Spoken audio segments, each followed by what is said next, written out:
This is Dead Serious, a show about short horror stories worthy of discussion. I'm Dead Palette, and I like that episode of Gunslinger Girls with all of the period talk. Today, we're taking a look at email from O'Brien.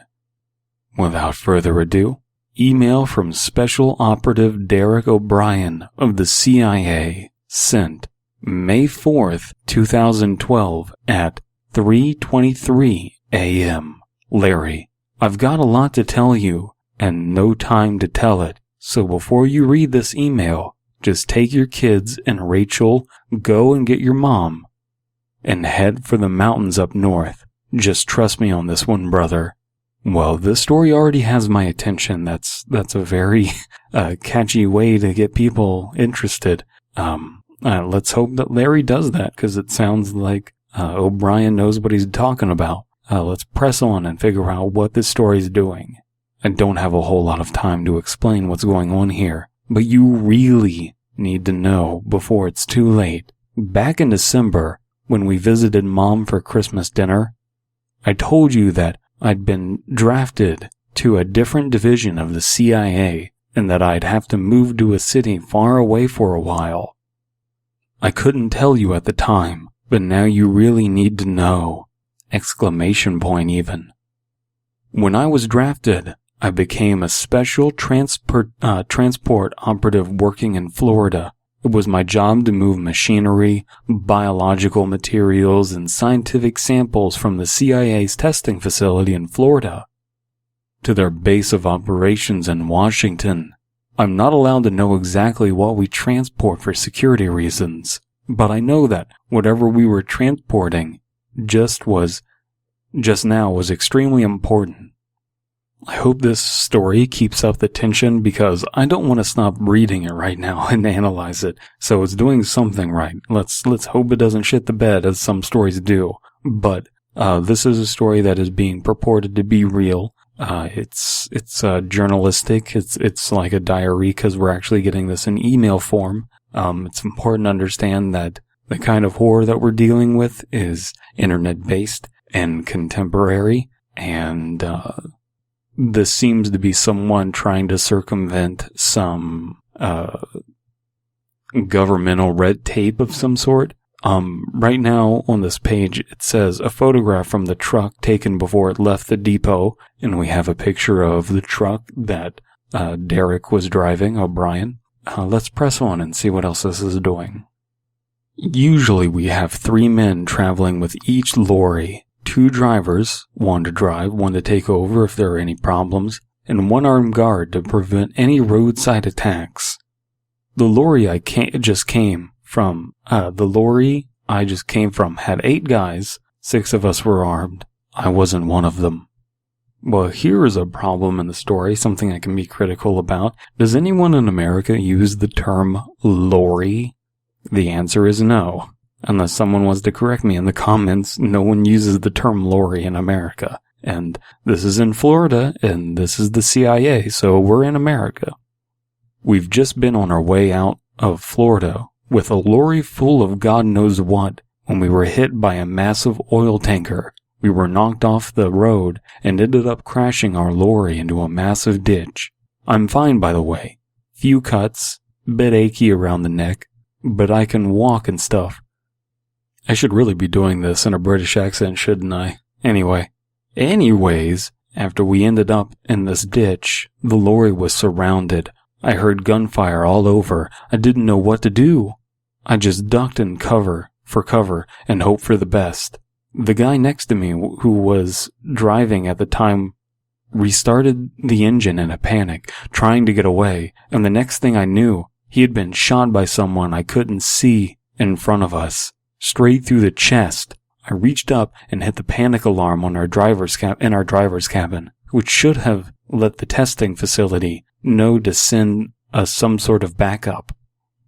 I do question whether this story is standard operating procedure. If there was something of this sort being transported by the CIA, it's not unlikely that they would have 3 men traveling, 2 drivers, and then 1 armed guard. But I don't know that that's something that the CIA would normally do, so I'm skeptical, but I don't know, so I can't call bullshit. But let's press on. Next thing I know, the door to the driver's cabin had been torn open, and a guy with some sort of rifle was yelling at me in a language I don't understand. He was pointing the gun at me, and pretty much pulled me out of the lorry. Man, every time I read the word lorry, I just lose my shit. Like, nah, don't buy that. I was led around the back, and I saw 3 other guys had been shot dead. That's odd that this person hasn't been shot. Well, I guess they're not armed, so who cares? The other 3 were being held in the back, and their weapons had been taken away. Everyone was yelling, but these guys weren't letting up. I was thrown in the back of the lorry. Oh my god, lorry. With other guys still living. And about 4 armed foreign guys began grabbing the crates of whatever we were carrying, and I assume loaded them into a tanker that knocked us off into the tanker that knocked us off the road. Brandon, you can read. One of these hijackers smashed open one of the crates and took out a small box of whatever was inside. He inspected it and yelled something to the guys that were waiting outside. They responded in their language, and the guy ripped the box open and pulled out what looked to me like a bag of cocaine or washing powder. He force-fed it to one of the guys, sat next to me, and just stared at us for a good 5 or so minutes while the guy continued removing boxes. After a while, he yelled to the other guys outside, and they jumped out of the lorry. Then, those bastards closed the lorry doors and locked it. Oh my god. Trailer. It's called a trailer. Oh my god. It's fine. We're still trapped inside as I'm writing this, but I expect some guys from the CIA will be by soon since I sounded the alarm. The guy that was fed the powder has gone absolutely insane though. He took a chunk out of one of the other guy's throats, and he's bleeding out of his eyes, and keeps complaining that he's ravenous. God knows what will happen if they mistake this stuff for drugs and flog it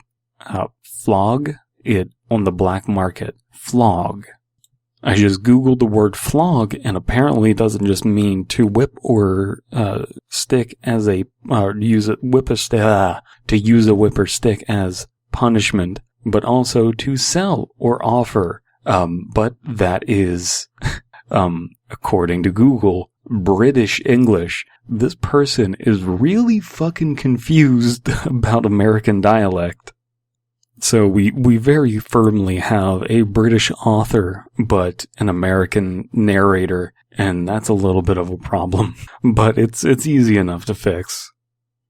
I don't know what those guys want with this shit, but it can't be good news. They might be terrorists or just drug dealers, but this stuff messed this guy's head up so bad. Every so often he keeps lunging at the guy he took a chunk out of, and we have to keep pinning him down. This kind of sounds like bath salts, if y'all remember that thing where everyone's freaking out about bath salts a few years back. There are a couple of crates left behind. The stuff is called polyethanol something. Shit, I can't see what the label says in this light. I don't know what the CIA wanted this stuff for. Maybe they were planning on distributing it to the inner city. I don't know. All I know is Florida isn't safe, so for God's sake, just go north and get as far away from home as possible. It makes them eat people. Regards, Derek. Ooh, here's where the story is going to get interesting. This email was successfully intercepted and removed from email delivery grids by the Central Intelligence Agency of England. I added the England part. At Her Majesty's request, the recovery team arriving on the scene to free the personnel from the hijacked vehicle were attacked by said personnel, who were found to be partially devoured and extremely hostile, as expected.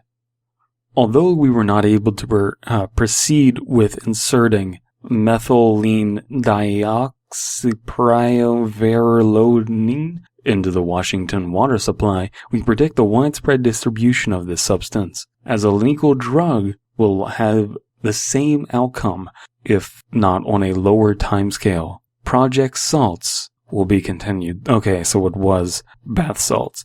And this was written by El Marco, and here is a note from El Marco. I actually wrote this pasta a long time ago. It was my second one, but unfortunately, I only just got around to uploading it. Not too sure the style of writing is ever going to be my forte.